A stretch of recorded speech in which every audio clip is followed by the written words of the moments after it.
Welcome to Living Chassidus. Together, let's live the Chassidus we learn.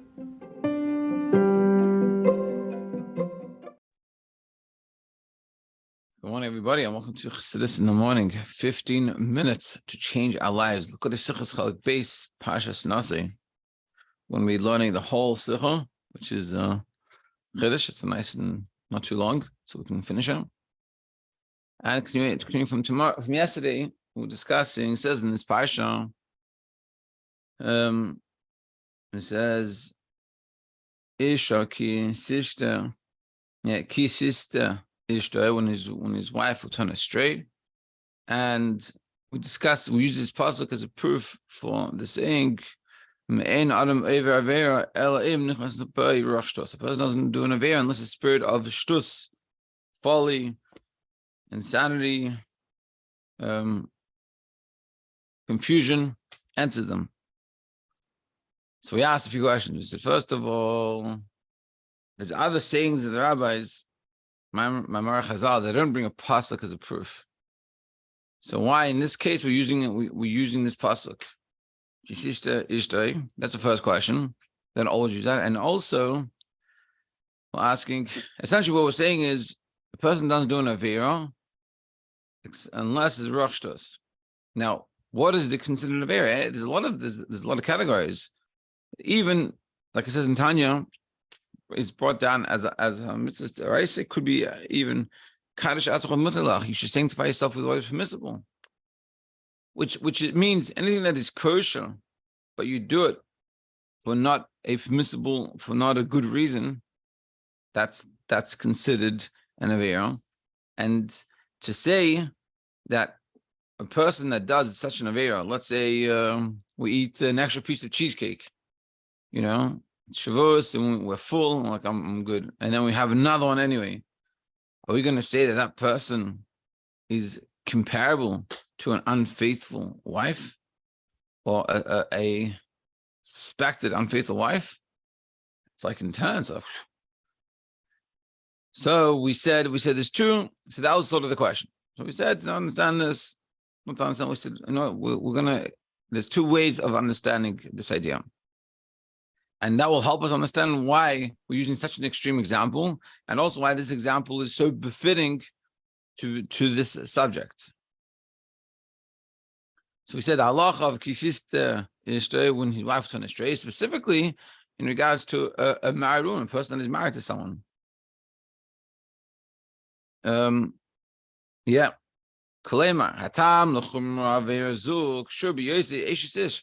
The reason why it's so strict is because it's a Ishes Ish. She's a married woman. She's married to a husband. And so too, in regards to this concept of us not doing Averas, we are considered married. It applies to us being married. We're in a relationship with Hashem. And through that Avera, so to speak, the way that we do, we, so to speak, separate ourselves from godliness. Call Avera, I feel Avera, Kala, Pigam, it's called Kach, Mishum Shishalheim, Bechinas, Ishal, and as we're going to explain, we are like the wife of Hashem. So any little thing that we do wrong is a problem. Just like, and that's what we're saying, just like Kaddish is Atzachol Mutalach, sanctifying yourself with what is permissible, meaning even in a relationship, it would be foolish to say that you say today, I'm not married anymore. I pretend I'm not married. I'm doing my own thing, and any stage of marriage is eternally given. Yeah, you might need some time to yourself, but that time to yourself is part of the marriage. It's to be a good husband or a good wife, to be there for my spouse. I need some time, but chas v'shalom to say, I need a break from marriage, like this is, I'm going to do my own thing for a little bit, even for an hour, even for a minute. That's problematic. So now, by Zayar, it says in the Zayar, a philosopher asked Rabbi Eliezer, we are the choicest of people, we're the chosen nation. Madua Chalashim Heim Biechas Liesa Hamim. So therefore, this is a famous question. the Yidden, we're all so special, we're chosen, and look at us, we're minimal amount of people. We've been around for a long time, and there's not many of us. So what's going on over here? Why are we so little? There's billions of Muslims, and there's billions of Christians, and there's a few million Jews, and we never get too far over 20 million. It's pretty small numbers. What's going on over here? So Eliezer answers like this. This itself is the proof. Being that we're the chosen people, Einam Sevlim Pselas. We can't handle Pselas. I don't know how to translate. It's like leftovers, not good stuff. So there's one way you could say it. It's like the dregs, like you have and you make wine, and so you have the pselas, like this, like the leftover stuff, the junk that you don't want. So by us and Hashem and the Jewish people, we can't handle that. Like creepy callers, like creepy animals spiritually. Therefore, also begashes we can't handle them.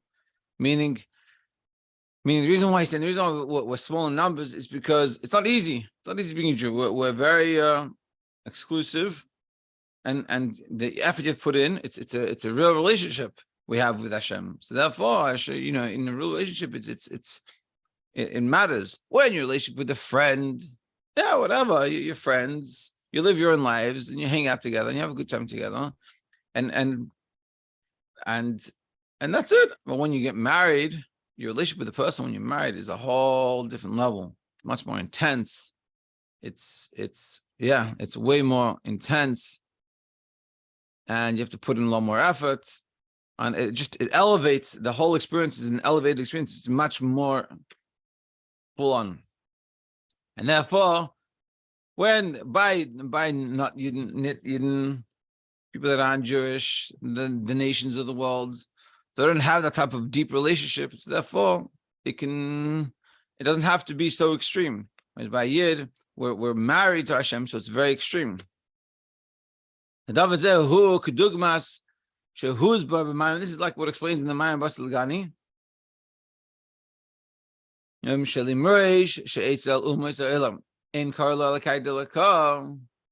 that being that by the nations of the world they don't call Hashem the God of gods, that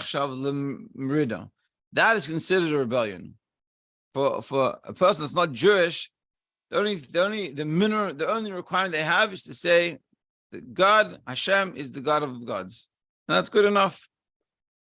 If they say he's not the God of all gods, so then that's already a problem. But by us, it doesn't work that way. Being we're on a higher level, we can appreciate more. We're meant to be more sensitive to godliness. Naso b'chol avera calls that any avera that we do, nifrad b'tachlis. We get separated by any little avera we do. Nifrad, but he says nifrad b'tachlis. It's a very, very extreme. He's like, we become totally separated, totally removed. Menutak legam milkus, uprooted totally from godliness. Yes, more than klipa v'strachim. Meaning, by a person that's not a Yid, that their relationship is not as deep, not married. So therefore, as long as they don't say there's no God, Hashem doesn't exist, they're good. By a Yid, like we said, we're on a much deeper level of relationship. It's much more extreme. So therefore, by a guy to separate himself, he has to say there's no God. It's not even the God of gods. And then he separates himself. By Yid, any little avera, we separate ourselves. So our relationship is a lot more extreme. Just like we said before, the difference between a relationship between a husband and a wife versus friends is incomparable. And so you could say sort of the Goyim are like friends to Hashem, and we are like married. When your friend, you make a joke, could be, let's say, not a nice joke to your friend, so they'll be like, oh, whatever, it wasn't so nice. in a relationship, in a marriage, if you say something not nice, it's very hurtful. Yeah, Yisrael demim lelev. We are like the heart. And we're like the heart, just like the heart is very sensitive and it can't handle not good things, Heart attacks is very not good. And just like a heart is very sensitive, and even the most sensitive things, to be very careful. That's why you have to do exercise, you have to take care of ourselves. And unfortunately, people get heart attacks, and not having a heart attack, it ruins, not good. We are like that. So we're very sensitive. And that's the answer of Rabbi Eliezer, the philosopher. And this is B'chal, a Vart. We have to understand that some of you ask, why do I have so many mitzvahs? Why is it so hard to be Yud? I'd rather be Chas Hashem, Lahavdil. I'd rather be a guy. Don't have to do anything. And I could just keep Shev mitzvahs and be fine. It's like, but then you'd be just a regular limb. We are the heart. Our connection is deep. It comes with its challenges. Yeah, you have to do 13 mitzvahs, but it also comes with the depth of the relationship. Being married is being married with proper effort is the greatest thing. Having, just like doing term mitzvahs and having a relationship with the Eibishter, there's nothing greater than that. But if we're lazy and we're not taking care of ourselves, don't do the right thing, and I hate doing mitzvahs, yeah, you're not going to enjoy that relationship. But the problem is not the relationship. The problem is our perspective on the relationship. But essentially what we're saying is it's very deep, and our relationship with Hashem is very deep. It comes from a very deep place, and therefore everything we do really matters. And this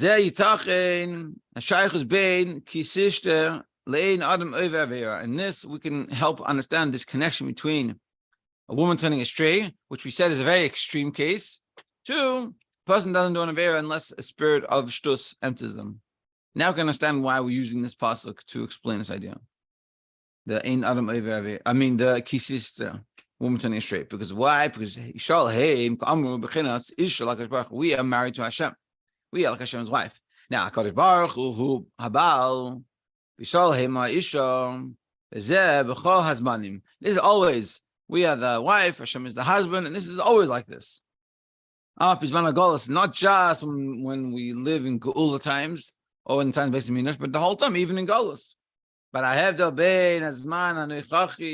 difference between now, when we're in Golus, and when Mashiach comes, who rak bekach, now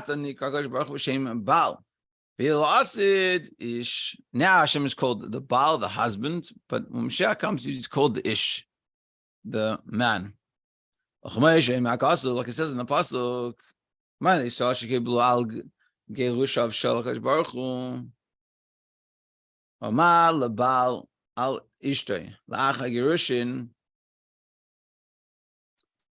yes, the only difference is that we are considered, that now Hashem is considered a husband, and when Mashiach comes, is an Ish, like it says in the pasuk. Ein zeh sefer Christus imachem asher shalachti. Where is this book of divorce that I sent to you? That if Hashem are happy with us, it's not a book of divorce. He said, where is this? It doesn't exist. Because like it says, to switch them for another nation is not possible. Meaning we are stuck. Hashem is stuck with us. Because of that, and therefore, because like it says, what is a kosher woman? Written by law, she does the will of a husband.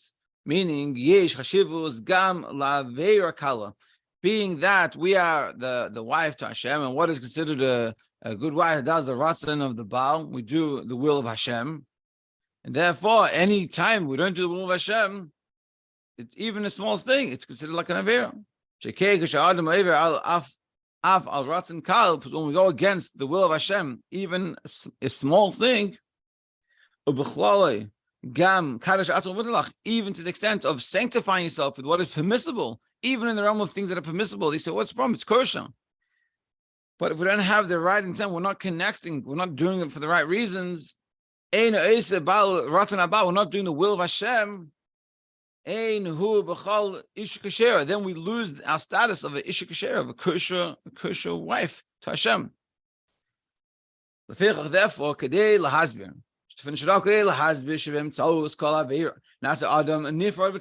now, to appreciate this idea that the reality is that anytime we separate ourselves from Hashem, even in the slightest bit, we separate ourselves. I feel with even in regards to things that are permissible. We're not talking about when you do an aveir chas v'shalom of something, you're not allowed to eat this and you eat it, or we don't say shema, we're meant to say shema, or we don't like shalas kaim chas v'shalom. But even when we do something permissible, we eat, we make a bracha, we say we speak something not nice about a person, we do things that aren't forbidden, that they're not an aveir, but we do it. But it's all for the right reason. Even that, see, I feel b'dvar hamutarim muva l'tzerich zem hapasuk hisishta ishta, and that's why we use this pasuk of a woman turning astray, because she'einu begeder heichacha greda ella mishamish gam hez. It's not just come to show us this example, but it's really bringing out the point. Madua chashu kol kach afil aver kala, that why is even a small avera so intense? Because the neshama, the nefesh bahamis, and the nefesh ativis, and the natural soul, and the body, every part of us is like a wife to Hashem. Now, like we said before, what is a kosher woman, kosher wife? We do the will of Hashem. And therefore, even a small thing that we go against is a big issue. And this is the lesson. What we're showing is, and this is the point we have to realize what we're saying here. We're saying is, the question was, why we're using an example to explain that a person doesn't do an avera unless a spirit of shtus comes into them. And we said, in order to appreciate this, we use a pasuk of a woman turning astray. She said, that's an extreme example. A woman turning astray, that's like being unfaithful to a husband. That's pretty extreme to say that when I do a little avera, and here we're saying, even if I eat a piece of something kosher with a bracha, I just have the intent and just to enjoy the food and no ulterior motive for holy purposes, then I'm like a suspected wife to my husband, to Hashem. Really? Just saying, yeah, that's exactly it. Your relationship with Hashem is real. It's no jokes. Thought, whatever. I did my davening, I did my learning. I'm a free person now. I don't have to worry about Hashem until the next davening, until the next mitzvah I need to do. It doesn't work that way. And so too in a relationship between a husband and wife, it doesn't work that way. It's not, I made you breakfast, leave me alone, I don't want to speak to you until tonight. That's not a relationship, and that's a big issue. And this is what we're saying. We're using this pasuk because it's exactly the point. We're trying to bring out we're trying to make you understand. That's what they're saying, that the pasuk is trying to show you, and the Maimon Chazal is trying to show you that your relationship with Hashem is deep. It's not superficial. It's not when I'm comfortable, when I'm in the mood. It's with everything, and the whole time you're in a relationship, it's either it's working or it's not working.